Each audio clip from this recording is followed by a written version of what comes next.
Hello, and welcome to the Ottoman History Podcast. This is episode 5, Turks in Europe. In 1341, the emperor of the Eastern Roman Empire, Andronikos III Palaiologos, died, leaving his 9-year-old son, John Palaiologos, as his successor. Unsurprisingly, a 9-year-old emperor was not the most ideal candidate to build a stable and powerful Roman Empire. Of course, various political factions immediately formed to influence and control the young emperor. There were two notable factions. On one hand, there was a coalition made of John's mother, Anna of Savoy, the Patriarch John XIV Kalekas, and the Grand Duke Alexios Kalekas. And on the opposing side, there was the aristocratic faction led by John Cantacuzene. Cantacuzene was the chief advisor and the second in command to late Emperor Andronikos III, and he consequently became the regent to Emperor John. This rivalry between the two factions was further fueled by a religious rift known as the Hesychast controversy and the growing rift between the aristocrats and the lower and middle classes of the Byzantine Empire. This rivalry escalated into a civil war when the Grand Duke Alexios Kalekas staged a coup against the regency of Cantacuzene while Cantacuzene was away from Constantinople. He established a new regency that consisted of him, the Empress Dowager Anna of Savoy, and the Ecumenical Patriarch. In response, Cantacuzene declared himself as the co-emperor with the support of Serbia, the Turkish pirate lord Umur Bey, and the aristocracy of the Byzantine Empire. Unfortunately for Cantacuzene, the power balance shifted against him when Macedonia and Thrace were overrun by peasant rebellions.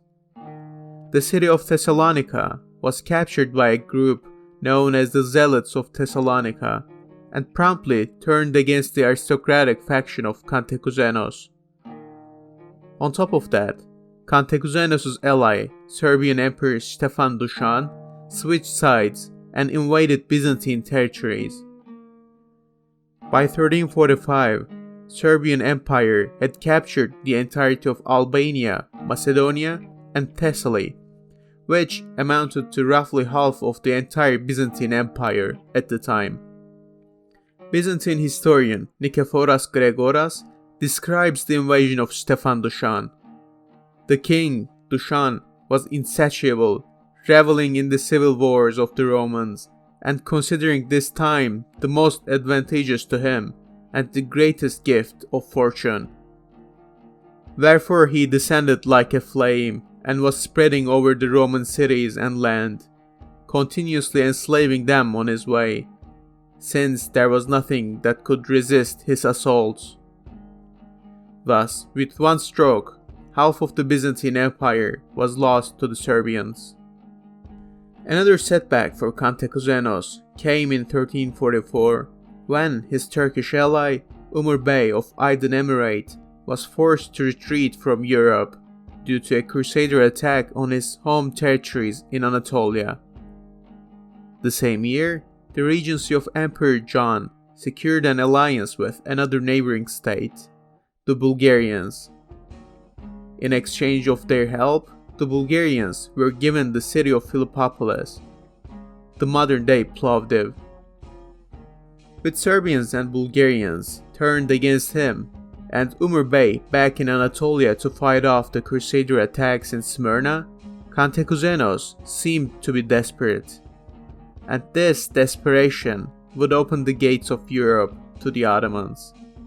But before we jump straight into the consequent Ottoman intervention in the civil war, I would like to go back to Anatolia and look further into the factors that laid the groundwork for the Ottoman invasion.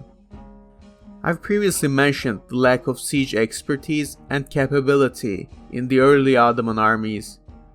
However, the even more glaring weakness of the Ottoman army was its navy, or the lack thereof. Ottomans in 1340 was still a nomadic state. Nomads were the masters of archery and horsemanship. However, they were not sailors.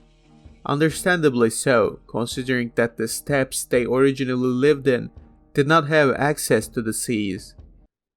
However, the Turks were no longer confined to the landlocked steppes of Central Asia or Central Anatolia, and if they wished to expand further west, they would have to adopt. Among the Turks, the Emirates of Karesi and Aydin were the pioneers in terms of navy. Both states were founded on the Aegean coast of Anatolia. Karesids were located directly to the west of the Ottomans, occupying the Asian side of the Dardanelles Strait. Meanwhile, the Emirate of Aydin was centered in the major port city of Smyrna. These two emirates conquered their respective territories in early 1300s and were quick to learn the seacraft from the locals, and in no time they became masters of the Aegean. The Byzantine navy was left underfunded in the last few decades, and the empire was too broke and bankrupt and busy with its civil wars to strengthen its navy. As a result, Aydin and Karesids raided the Aegean coasts unopposed until 1344. Umar, the ruler of Aydin, led massive expeditions consisting of over 10,000 men to help Kantakouzenos in the civil war of the 1340s, where his Turkish army defeated several Serbian armies and was allowed to pillage Byzantine lands unopposed as reward. We can see that the old Byzantine tradition of foreign mercenaries ravaging Byzantine lands still continued. Umar Bey made a fortune working with Kantakouzenos and became a hero in the Islamic world. The fortunes of the Turkish pirates took a turn in 1344. That year, Pope Clement VI called a crusade against Smyrna, the capital of the Emirate of Aydin.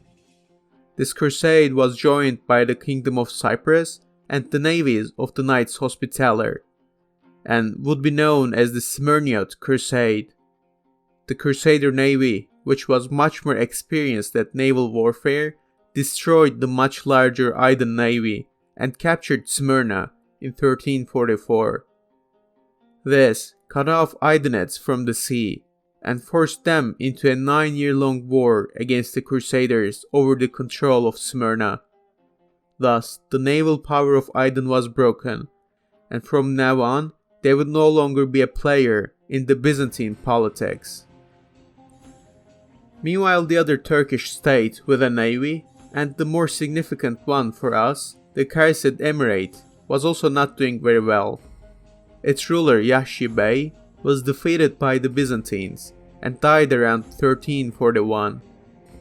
Following the death of Yahshi, the Karesid realm fell in a disarray. The two sons of Yahshi, Demir and Dursun, fought a civil war, which resulted in the victory of Demir. This is where it ties back to the Ottomans. The defeated brother Dursun fled to Bursa and requested support from Orhan to help him reclaim his throne, offering him Balıkesir, Edremit, and Bergama, which amounted to about half of the entire Karesid Emirate. Dursun was also supported by a good portion of the Karesid army and population, who also sent letters to Orhan and requested his help in overthrowing Demir. It was apparent that Demir was not a popular ruler, and Orhan saw a good opportunity to expand his territory and influence westwards. Thus, Orhan and Dursun set off with a large Ottoman army from Bursa. Ottomans captured Balıkesir and surrounded Demir in the fortress of Bergama. Orhan did not want to endure a long siege here, so he sent Dursun to negotiate with his brother Demir and persuade him to surrender. However, the course of the campaign changed here when Demir had his brother Dursun assassinated. Dursun was shot with arrows in front of the castle gates as he waited for an audience. However, the course of the campaign changed here when Demir had his brother Dursun assassinated. Dursun was shot with arrows in front of the castle gates as he waited for an audience with his brother Demir. This would be Demir's last mistake as a ruler. He had not only committed fratricide, but also done it dishonorably during peace talks. His garrison betrayed him and surrendered the castle to Orhan. With Dursun dead, Orhan decided that the best course of action was to directly annex the Karesid Emirate, and granted these new lands to his eldest son, Süleyman. Thus, the Karesid Emirate was conquered, and the entire Anatolian coastline by the Marmara Sea was seized by the Ottomans in 1345. This was one of the key moments in early Ottoman history. With this peaceful annexation, Orhan had obtained the allegiance of the entire Karesid navy and its army that was fairly seasoned in naval warfare. Karesid army, on top of being experienced sailors, also had extensive knowledge of Europe after raiding it for decades. They knew where the best landing points were and which cities were the most vulnerable. A lot of the Karesid commanders such as Evrenos, Ece, and Hacı İlbey would spearhead Ottoman invasions in Europe and lead the European campaigns. On top of that, Ottomans were also acquiring the Asian side of the Dardanelles Strait, modern-day Çanakkale. This was critical to any Ottoman military operation in Europe. The Karesid navy, although superb in Turkish standards, was far from a professional navy. It lacked the vessels and the operational capability to support large-scale amphibious attacks across long distances. So the Ottomans needed an easy and short-distance landing. Two spots fit the description here: the Bosphorus and the Dardanelles Straits. Both crossings were extremely narrow, at about 2 kilometers, or about a mile for the Americans listening. Of the two, Ottomans already had access to the Bosphorus through Scutari, now called Üsküdar by the Turks. However, an invasion through the Bosphorus would immediately have to take on Constantinople and its Theodosian walls, which was a daunting task even for the greatest armies of history. And the Ottoman army at this stage could not hope to take Constantinople, not even in 1,000 years. This made Gallipoli the perfect staging ground for an Ottoman invasion of Europe. Now, to recap and merge the timelines of Byzantines and the Ottomans, by 1345, Ottomans gained access to a new navy and a staging point for an invasion of Gallipoli. Back in Europe, Cantacuzénos remained deserted by his allies in Adrianople. Meanwhile, the Regency and Emperor John reigned only in Constantinople. And in the meantime, Serbian armies led by Emperor Stefan Dušan had overran the Balkans. The regency of Emperor John at this point was just as desperate as Cantacuzénos. John's supposed ally Stefan Dušan was not interested in fighting Cantacuzénos and only cared about expanding into Byzantine territory, regardless of who controlled it. Constantinople was running out of food, and as the war went on, people of Constantinople were starting to favor a peaceful settlement more than anything. The following year, in 1346, Cantacuzénos wed his daughter Theodora to Orhan and invited Ottomans to Europe to support him. And within a year, in 1347, Cantacuzénos entered Constantinople victorious. The child Emperor John was forced to recognize Cantacuzénos as the senior co-emperor for 10 years, until John came of age. As was the Byzantine tradition, this peace did not last for very long. The civil war reignited in 1352 when John Palaiologos invaded Cantacuzeno's holdings in western Thrace with the help of the Serbian emperor. Cantacuzenos, now facing the mighty Serbian army, had no other option but to call on his ally and son-in-law, Sultan Orhan. Orhan's eldest son, Prince Suleiman, crossed into Europe with a large army of 10,000 riders to help Cantacuzenos. The Ottomans marched into western Thrace and met the 5,000-strong Serbian detachment near Didymatiko, some 30 kilometers or 20 miles south of Adrianople. In the battle, the more numerous Ottoman cavalry prevailed and crushed the Serbians. Cantacuzenos, in his memoirs, claims that 7,000 Serbians lay dead. Meanwhile, historian Gregoras puts it at 4,000, which seems more reasonable. The Serbian army was completely annihilated, and Cantacuzenos' position seemed ever more secure, especially with John Palaiologos fleeing to the island of Tenedos. Prince Suleiman was a cunning and opportunistic man. He had not come all the way from Anatolia to die for Cantacuzenos' cause. The Ottomans were there to exploit the Byzantine weakness and to prevent the Serbians from expanding further. The Battle of Didymatiko was in fact fought to decide the new masters of the collapsing Byzantine Empire, and it was the time for the Ottomans to reap the rewards. Thus, on his way back to Asia, Suleiman betrayed his ally Cantacuzenos. His men entered the strategic fortress of Chinpe and seized it from the Byzantine garrison. Funnily enough, Ottoman historians claim that Chinpe was a gift from Emperor Cantacuzenos to Suleiman as reward for his victory against the Serbians in Didymatiko. This seems to be a clear attempt by the Ottoman historians to whitewash Suleiman's betrayal of Cantacuzenos. In reality, Cantacuzenos asked Suleiman to leave the fortress and even tried to bribe him several times into leaving. Moreover, a seasoned ruler like Cantacuzenos would realize the grave mistake in leaving a fortress like Chinpe in the hands of the cunning Ottoman prince voluntarily.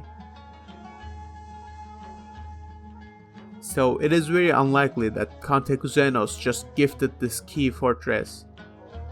Chinpe was a key fortress that stood on the narrowest part of the Gallipoli Peninsula. By taking it, Suleiman was not only securing a foothold in Europe, but he was also cutting off Gallipoli from the rest of the Byzantine Empire. Suleiman had sensed the weakness of the empire and was determined to capitalize on it. As Cantacuzenos repeatedly asked him to evacuate the fortress, Suleiman brought more and more men to secure his bridgehead in Europe, and expanded it by capturing the town of Bolayır near Chinpe. Suleiman's major victory came in 1354, when an earthquake hit Gallipoli and destroyed the fortresses in the peninsula. Suleiman's men saw this as a sign from God signaling Ottoman victory, and swept the entire area with ease. With their walls destroyed, these fortresses fell one by one to the Ottomans. This was followed by an influx of Turkish nomads migrating to the area, especially from Karesid lands. By 1354, the entire Gallipoli Peninsula was under the firm Ottoman control, and it looked like the Turks were there to stay. This was no mere raid, but a full-on conquest. The loss of Gallipoli caused an upheaval against Cantacuzenos in Constantinople. The population was outraged at Cantacuzenos for allowing the Turks to gain a foothold in Europe, right next to Constantinople. Rightfully so, he was blamed for bringing the barbarians to the gates of Rome. Thus, with popular support, Cantacuzenos was deposed, and John V became the sole emperor of the so-called Byzantine Empire. So-called, for Byzantium was an empire in name only. Upon the victory of John, Cantacuzenos' son, Mattheus Cantacuzenos, seized western Thrace, leaving John with only in control of the areas surrounding Adrianople and Constantinople. John V's Roman Empire was about the size of the modern-day Kosovo. Ottoman luck continued into 1355, as that year the Serbian Emperor Stefan Dušan died. Upon his death, the Serbian Empire disintegrated. Even after the death of Emperor Dušan, Serbians kept being a power broker in Thrace and the Balkans overall, however at a much lesser extent. It looked like the Ottomans just got a golden opportunity to overrun what was left of the Eastern Roman Empire, unopposed. I will end this episode here, with the Serbian Empire in shambles, the Byzantines confined to their capital, and Ottomans well established in Europe, with Prince Suleiman ready to strike and fill the power vacuum created in the entire Balkans. To hear how the Ottomans ran out of luck from 1355 on, please subscribe and check out the next episode. Thank you for listening, and peace be upon you.